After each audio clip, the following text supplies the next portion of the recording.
Advent on Air, the science of type 2 inflammation on the go. Welcome to Advent on Air, a podcast featuring conversations between leading experts on the science of type 2 inflammation. Today's episode features a conversation between renowned dermatologists Brian Kim and Sarina Elmariah, who will explore the multifaceted burden and underlying drivers of Prurigo Nodularis. In this insightful discussion, we'll examine the clinical presentation of PN, including the features of chronic severe itch and fibrotic skin lesions, and the profound impact these symptoms have on patients' quality of life. Our experts will also discuss the epidemiology of PN, highlighting common comorbidities and the complexity of managing patients with multimorbidity. In addition, they will break down the neuroimmune mechanisms driving disease pathophysiology, including the role of type 2 cytokines in itch amplification and fibrotic lesion development. The speakers are being compensated by Sanofi and Regeneron for their participation in this program. Hello, welcome to our podcast, where we'll be talking about the multifaceted patient burden and drivers of disease in Prurigo Nodularis. I'm joined with Dr. Brian Kim.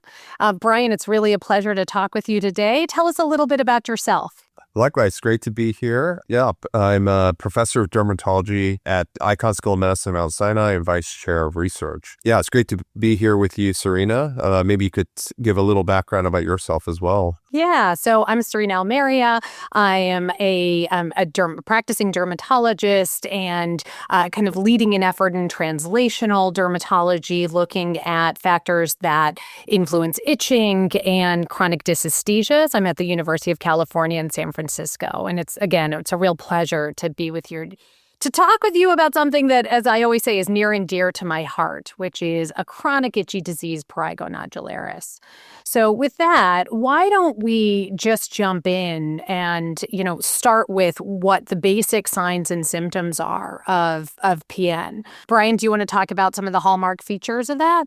I think it's definitely one of those conditions that, I don't know if you agree with this, but just a few years ago, we thought was virtually untreatable. And many of our colleagues even were concerned that this might be much more of a psychiatric disease than even a skin disease. And I think that's an interesting thing from that standpoint. I often say this actually when I even present to non-dermatology audiences. And I say, look, if you see these pictures of patients with Prurigo Nodularis, you already kind of instinctively know this is probably not atopic dermatitis. This is probably not a typical condition. So it's an amazing condition from that standpoint that you don't even need to be a physician to know something's very unusual about these kind of fibrotic, lichenified, raised lesions that you see immediately. And that you can also tell that these patients are incredibly itchy when you look at them. Yeah, I think what you're highlighting is so important. So the first part, right, is that patients are definitely scratching, they're picking, they're rubbing at their skin, right? That's one of the hallmark features. And they'll develop these really characteristic keratotic or lichenified nodules, although they can have some ulcerations. And the interesting thing is that for many years, we didn't even necessarily ask patients if they were itchy, if that sensation is what was causing them to essentially traumatize and incite part of their skin. So there was this basic assumption that patients were doing this to themselves and that it was really a psychiatric disease. But we've had a real evolution in this field just with that simple question, and even now being able to address it, right? Are you itchy? And so when I think about the hallmark features of PN, to distinguish it from other conditions, whether it's excoriation disorder, where somebody may just be traumatizing their skin, or atopic dermatitis, or even lichenoid dermatoses, or other just inflammatory diseases, it's the presence of itch, right? All of these patients will experience itch, which in terms of severity, as you well know, can be extreme. They also have these discrete lesions that mostly are papules and nodules, but they can be ulcerations, it can be plaques, they can look a little bit different. And then finally, they'll have other signs of kind of manipulating their skin. And those are what make up the clinical definition of PN. Yeah. And also, I think one of the things that's really unique about this condition is the not just the way it looks, not just the way it feels, but the toll it takes on the quality of life of these patients. It obviously disrupts their sleep. I generally find that it's not just that it disrupts their sleep, but it takes over their lives. They often don't want to wear short sleeve clothing or dresses because of the way it looks, because it triggers a lot of questions. So that has a huge impact on their quality of life. A particularly unique feature about this to me is I think a very high frequency of these patients will say to me in a very alarmed way, I wake up with blood on my sheets. And that's not just stating a fact. They're saying that I don't even know what happened in my sleep. I think we often forget that itch, scratch is a sensory motor reflex. And by reflex, you don't need your brain to trigger this kind of scratching behavior. You can be completely unconscious and do this. And you wake up with blood on your sheets. And it's very alarming for these patients because they don't even actually know what happened in the course of the night. Yeah, you highlight this very important point, which is something is provoking them, right, to scratch that itch. And it's one of the features that I use to distinguish this for patients who feel that they come in almost with this shame that they're doing this to themselves because they've heard that so often by their family, by their friends, and even by other doctors who may not have recognized that this is prurigo nodularis. And their partners will sometimes actually say they scratch in their sleep. It even wakes me up, right? The bed is shaking. I've had partners of my PN patients who've had to sleep in different bedrooms, right? So think about how profoundly it's impacting their sleep and quality of life if it's impacting their partner or family members' quality of life too. Yeah. So, it's a condition that for a long time, certainly relative to conditions like atopic dermatitis, right? Or psoriasis, which we see all the time. And I think most people are even familiar with, even if they're not a dermatologist. PN is less common. Right. The estimates many years ago, before there was a diagnostic code, an ICD code for it, was that maybe it was about 72 per 100,000 individuals in the population. And those numbers are continuing to grow. Newer estimates are even higher, up to almost 300 per 100,000 individuals. How would you kind of characterize the typical patient and the group that's most affected by PN? Yeah, I think a very typical population for us, I'm sure you'll agree, is more kind of a middle-aged population. I do think that whether it's more common or just much more noticeable and much more penetrant, it is much more noticeable and prominent in skin of color is something that I think we've always appreciated as well. And I think the other thing is that we know that a lot of these patients for whatever reason, have a lot of comorbidities. They'll have metabolic disorders, cardiovascular disease. So there's a lot of other medical conditions that come with it, not necessarily to suggest that these are causative, but they kind of cluster with them as well. So there's some interesting epidemiology that I think is quite distinct from even when you think of typical atopic disorders. Most of my patients are above 40, 50, even into their 60s. I have some patients, even older. I do have a very large kind of female predominant population with PN, but you see males with this all the time. It's only a kind of a subtle predominance for women. About 60% or of these patients are women. And that medical complexity, I categorize these comorbidities in two major groups. Like there's the cardiometabolic, where they have increased hypertension, hyperlipidemia. They'll have, an increased risk of diabetes and those cardiovascular conditions. There's also the kind of allergic or atopic group that you highlight. About 30% of these patients have an atopic comorbidity, whether it be asthma, whether it be a preceding history, and it does not need to be an active one, right, of atopic dermatitis. It's interesting that for those patients who weren't labeled as being excoriation disorder or in the past neurotic excoriations, very often they were just labeled as atopic dermatitis. Even though there's an overlapping kind of mechanism with this, it is a distinct disease. So you can have atopic dermatitis preceding your PN, but you can have it without that as well. And patients, I always say, once you have PN, whether you have AD or not, atopic dermatitis or not, but once you have PN, your PN kind of supersedes the severity of your AD.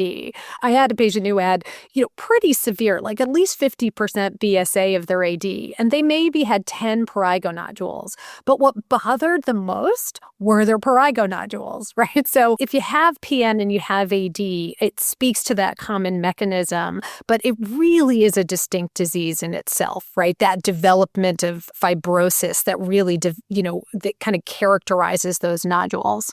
Yeah, I think you raise a really good point. In general, atopic dermatitis in general can kind of wax and wane, can come and go, and you can have kind of good periods and bad periods. But I think you're right with PN. Once you have it, you're kind of stuck with it in a much more fixed way. And I think partly why we even several years ago did not really think in a convincing way as a field that this was really actually treatable. But also one thing I want to just highlight in what you said is I think there's lots of ways you could land at PN. I'll give a very interesting anecdote. I had a young guy who had seen many dermatologists recently.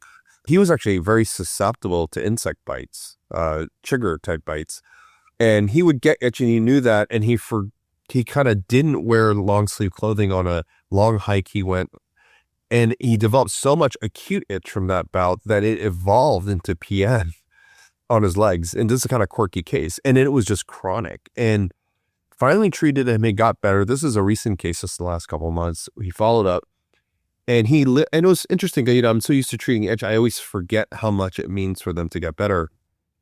And he'd been suffering for this for a couple of years. And, I kind of took it for granted because we have great treatments. So I thought, oh, this was really easy. All I had to do is treat you, obviously, which wasn't the case even say 5-6 years ago. But it's just amazing what even now in 2026 patients are going through. So I wanted to kind of bring this maybe back. I know we talked a little bit about quality of life, psychosocial burden. There's particular aspects of this. I know that you like to talk about this a lot. Are there particular things that we did not mention that you'd want to call out in this regard with these patients?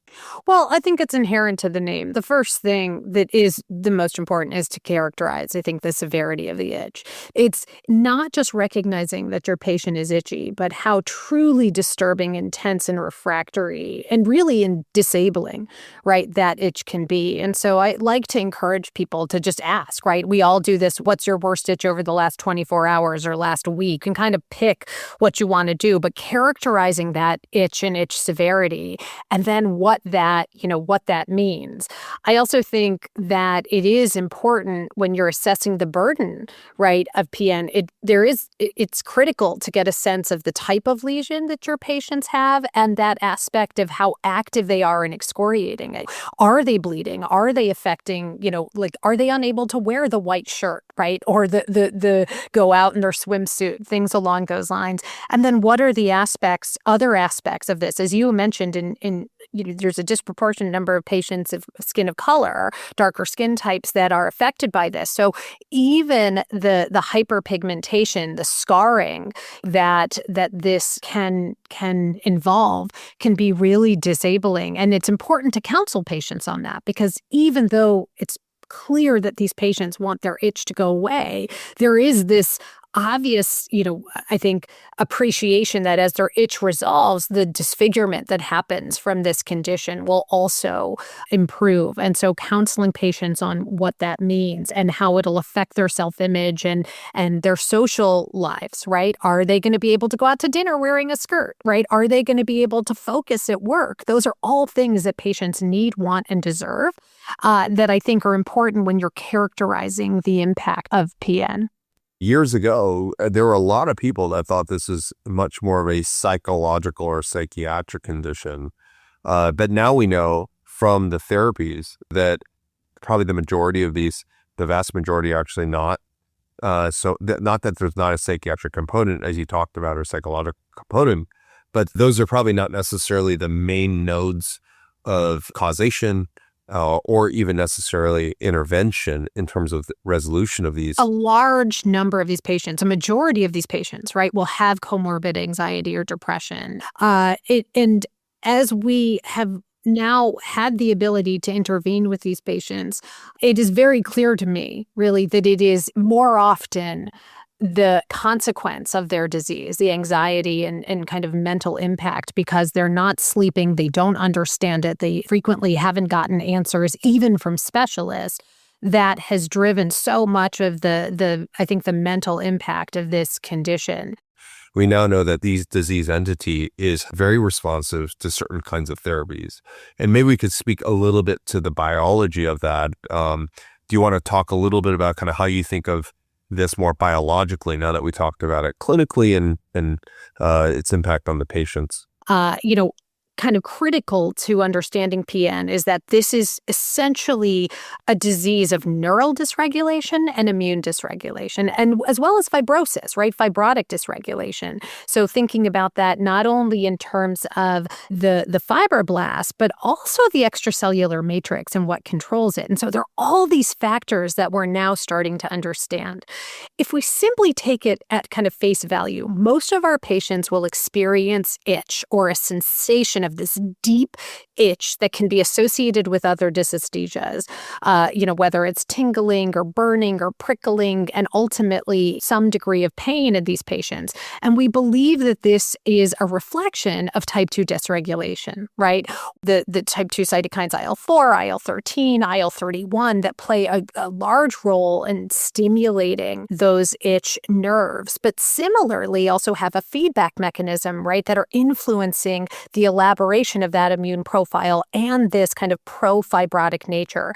You obviously are a leader in this area, Brian. What are your thoughts on that? And can you explain that a little bit to us? Yeah, no, I was listening to what you were saying, and a thought occurred to me that, when we think of atopic disorders like atopic dermatitis, asthma, or food allergy, those are also what we could also refer to as allergic disorders. And we know that what we refer to as type 2 inflammation, cytokines like IL-4, IL-13, and even now IL-31, in part underlie allergy. But really, what I just think about as you're saying this, type 2 inflammation in many ways is not necessarily allergy. Right? Allergy is a spin-off of type 2 inflammation, but in some ways, I'm going to be a little bit provocative. I might even argue that atopic dermatitis is an allergic and atopic disorder, but I would say that Prurigo Nodularis might be more of a type 2 disorder than atopic dermatitis. And that's going to sound very funny in this conversation, but really, the way to think about it is the type 2 immune response, and it was embedded in what you said, is actually a very highly conserved evolutionary response.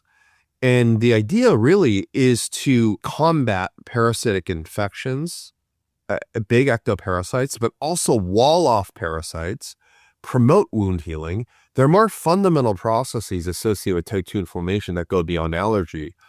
And when you think of PN, it's all those things you called out.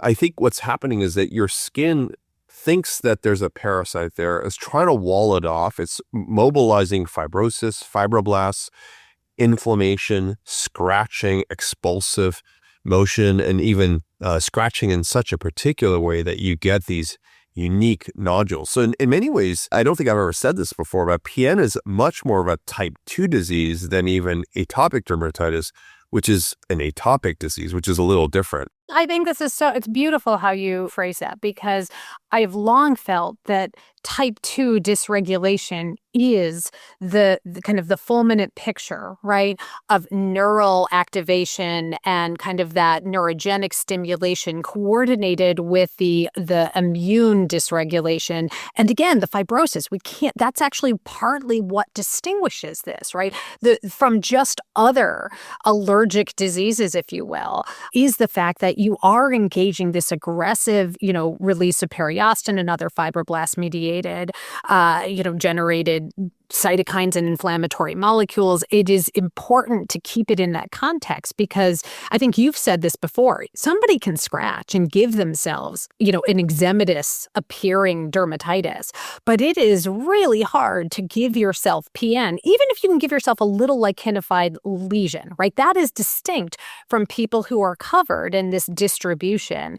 And the fact, again, we didn't talk about this before, but that it spares the face typically, and it spares the palms and the soles and the genitals.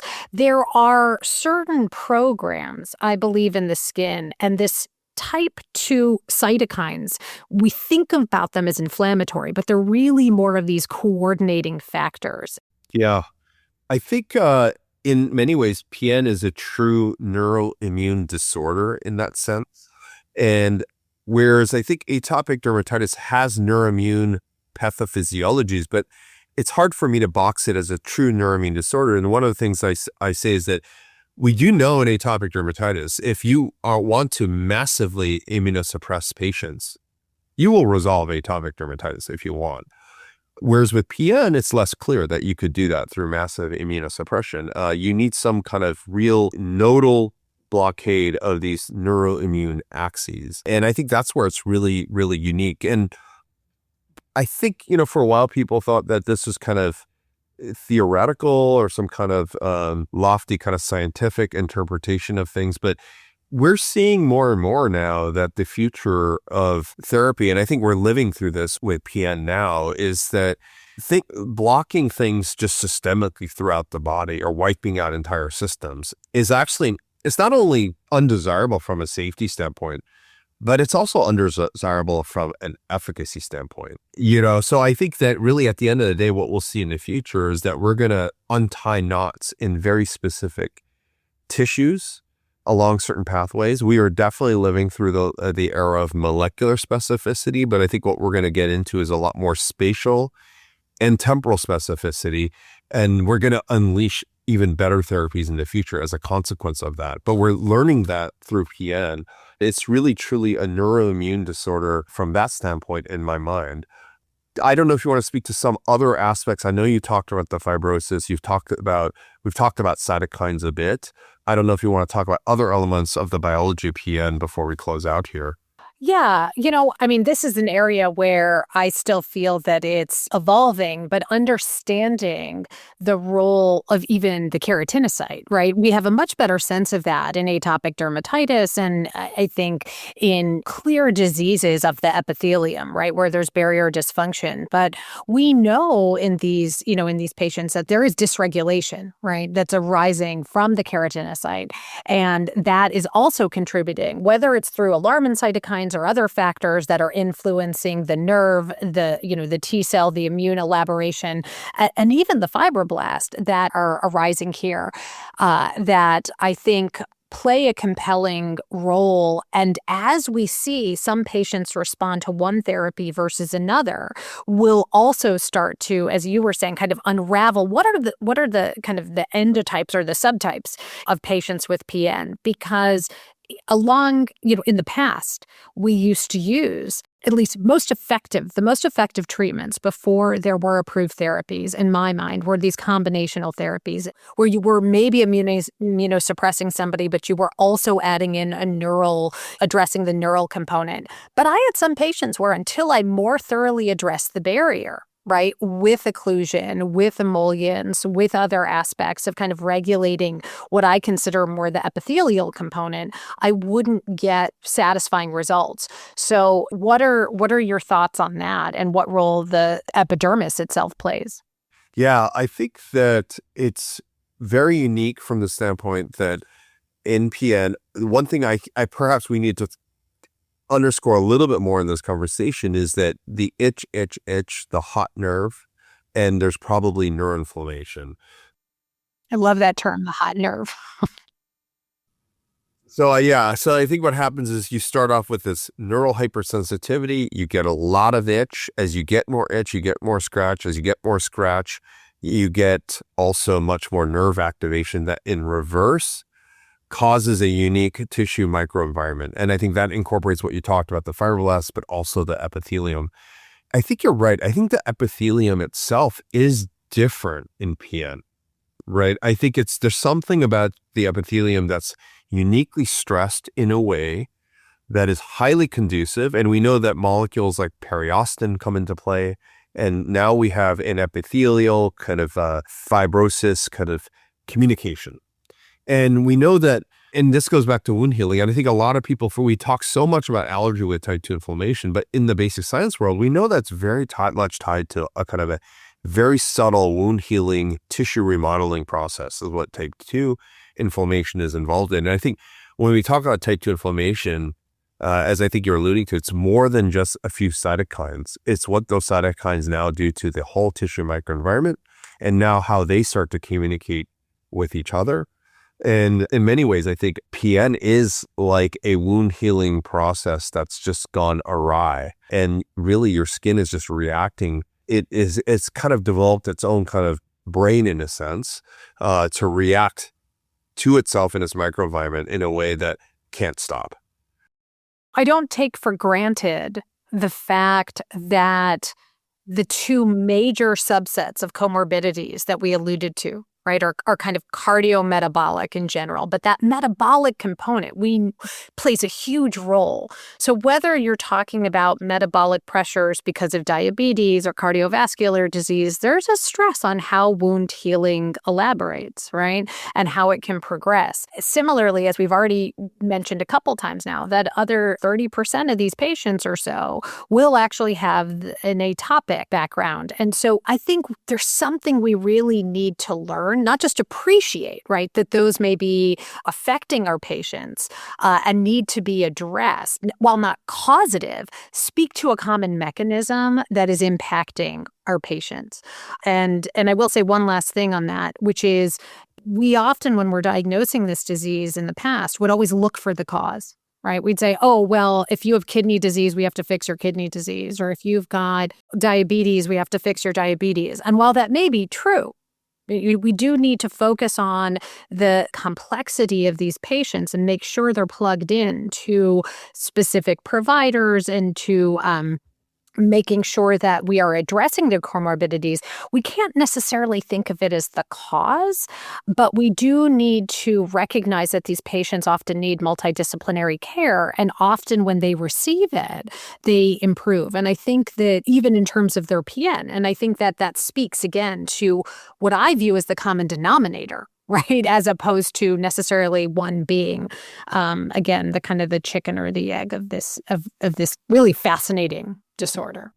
Yeah, absolutely. I think what's great about this condition is that we literally went from, is this even a disease, to now having therapies in a matter of, in my mind, I don't think it's an exaggeration to say within a matter of several years, not many years. And I think we as a field in dermatology learned a lot about what science, understanding, and caring about itch can do for our patients in a very short amount of time.